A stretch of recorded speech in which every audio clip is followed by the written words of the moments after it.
I'm with Rhys Webb to reflect on an incredible Arsenal comeback. We've had a few of them this season, Rhys, but there's just something about Stina Blackstenius, isn't there? What on earth is it? I don't know. I really don't know. She's broke the league table as well. It's still showing that City got a draw today. So, I mean, I'll be happy with that. But no, a great comeback later on. I mean, it's what we've come to expect really from her, isn't it? It is. We've seen it, and Man City have seen it plenty of times. But it was a game where City, certainly in the first half, Rhys, they were all over Arsenal tactically. They got things spot on, and if they'd continued like that after half time, it would have been a completely different result.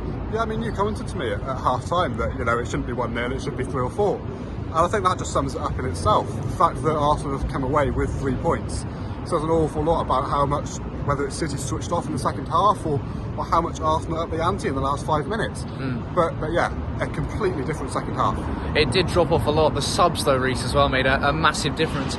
A team like Arsenal have obviously really built on that in terms of the squad depth and the players who they're able to bring on. But Caitlin Ford injecting something, and obviously Blackstenius coming on as well. But Kim Little, whenever she's available to start, Arsenal just looks so much of a better team. And I think she must have added something as well. Oh, completely. It's what you expect with players of this calibre, though, I think.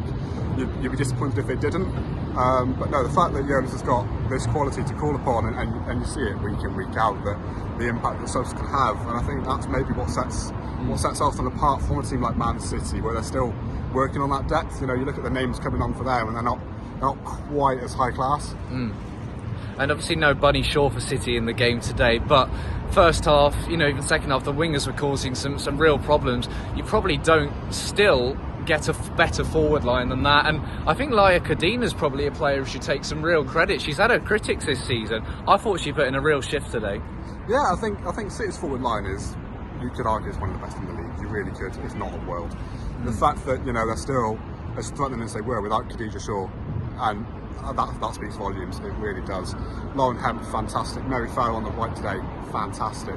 It's a team that you can swap anyone out, and it just fits together. It clicks. There's no gelling needed. It all just works beautifully.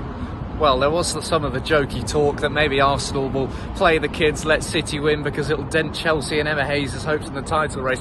If there was, Stina Blackstenius did not get that memo whatsoever coming off the bench with that 2 late goals. Gareth Taylor has said, and he's probably right, that it will go to the final day now. Difficult to see Chelsea losing to Bristol City later. City, though, still just about favourites.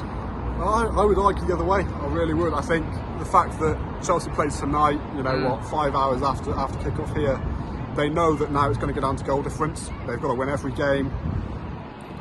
They will go all out against Bristol City, and we've seen it before. It could be 5 or 6. Bristol City could hold them to 1 or 2.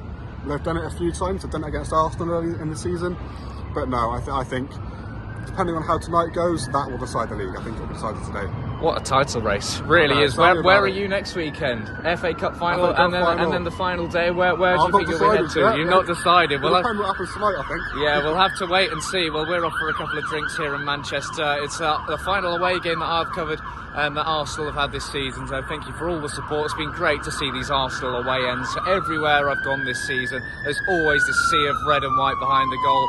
One last mention for them, Rhys, because they brought the noise again today. They really did, and I think it was very nice as well at the end when Steph Horton had her farewell tribute, making the noise again, really showing appreciation for not just a Manchester City legend, but an England legend, and someone that's changed the game in this country in ways that you can't really put into words.